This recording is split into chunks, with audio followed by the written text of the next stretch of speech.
Good evening and welcome to the April 8th edition of KSC TV News. I'm Adriana Daniel. And I'm Claire Boughton. Thanks for tuning in this evening.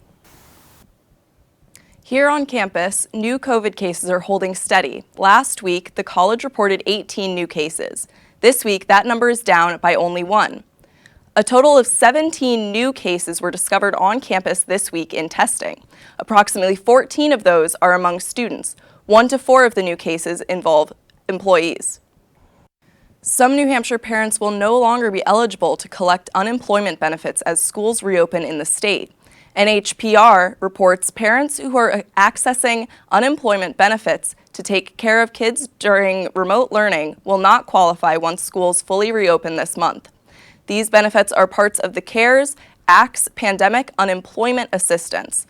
This will affect 2,600 New Hampshire residents. Parents who lost their jobs or are taking care of other dependents would still be eligible for pandemic unemployment assistance. Many performances have been put on hold over the past year due to COVID-19 restrictions. That, however, will not stop the KSC Theater Department from showcasing their talent. Senior theater major Caroline Hentz is directing a play called Love and Information by Carol Churchill.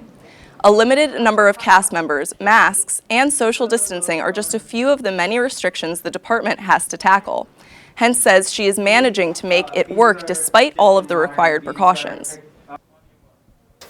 We've been able to sort of figure out ways to make it an artistic choice, having to social distance and wear masks, and yeah, it's cool to sort of take it and make it something. The play is scheduled to go on at the Redfern Arts Center on May 21st and 22nd. It will also be live streamed on the Redfern Arts Center website. To buy tickets or to watch the performance online, visit keene.edu/arts/Redfern. Again, that's keene.edu/arts/Redfern. The Mill Village Country Store in Stoddard has changed hands. The Keene Sentinel reports the store was bought by Elizabeth Guarino and her husband Justin, who moved to New Hampshire from Rhode Island in 2017. One addition to the menu at the store will be a house-made pizza with sauce that Justin cooks from scratch. The previous owners of the store set up a meet and greet for the Guarinos to meet the people of Stoddard. Guarino says that she and her husband have been flattered by the local reception. The principal of Peterborough's South Meadow School, Ann O'Brien, will be retiring this year. The Keene Sentinel reports the Conval School District announced Monday that Principal O'Brien will be retiring after 8 years at South Meadow. During O'Brien's career at South Meadow, she established a new mentorship program where 7th and 8th graders mentor new and younger students. O'Brien says she plans to use her retirement to spend more times outdoors and says that leaving South Meadow will be bittersweet.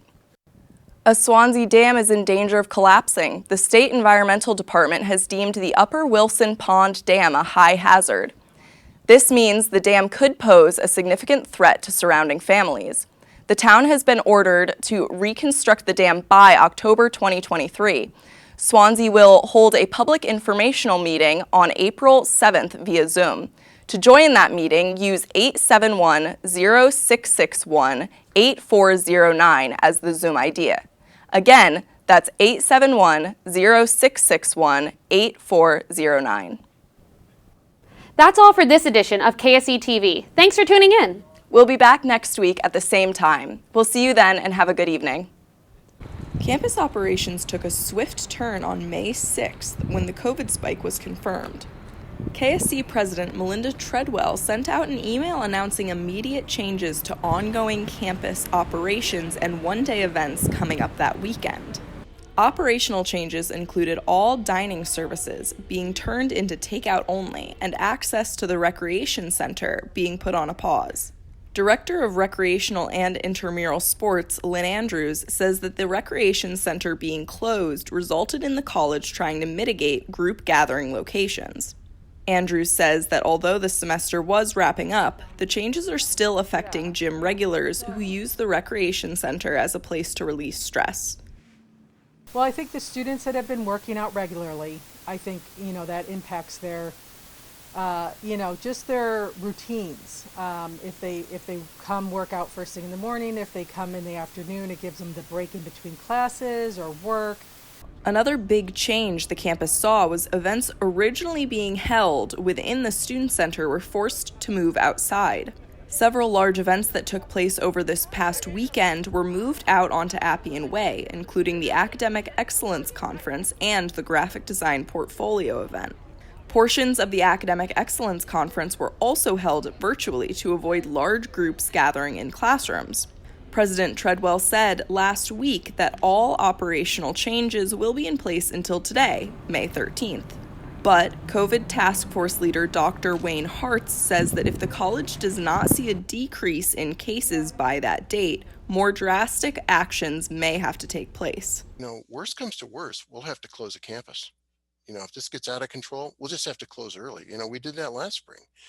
The president is part of our COVID leadership team, and she says, I don't care about commencement. I don't care about anything else. We have a commitment we have an obligation, a commitment to minimize infection, the same way we started this process. And just because we're within, 3 weeks of commencement, we're not going to shortcut the process. For now, that process includes asking students to remain socially distanced whenever possible and to always wear masks when around others. Claire Boughton, KSC TV. The Global Culture Club helped Keene State welcome spring this past weekend in a very colorful way. Keene State students gathered on campus to celebrate Holi. Holi is a Hindu festival primarily celebrated in Nepal and India that welcomes spring and new beginnings. Participants splash each other with colored powder and water to celebrate the changing seasons as well as good triumphing over evil. The event is put on every year, aside from last year, by the Global Culture Club and offers an opportunity for Keene State students to experience culture on campus. Senior and president of the Global Culture Club, Benajil Rai, says she is happy with the turnout of the event. We were nervous that people might not know about this and they might not come, but we are glad that people are coming. So I think with the turnout, we are pretty happy. We are so glad that we could share this with other students on campus. State students and faculty performed at the Holi Festival. Women's and Gender Studies professor Dr. Patricia Pedroza led students in song and dance, while Benajil Rai and Slaisha Tulwater performed a duet together. The event was complete with 2 song performances by Oscar Munoz Franco, accompanied by Pedro Paez on the drums and Rory Butler on the piano.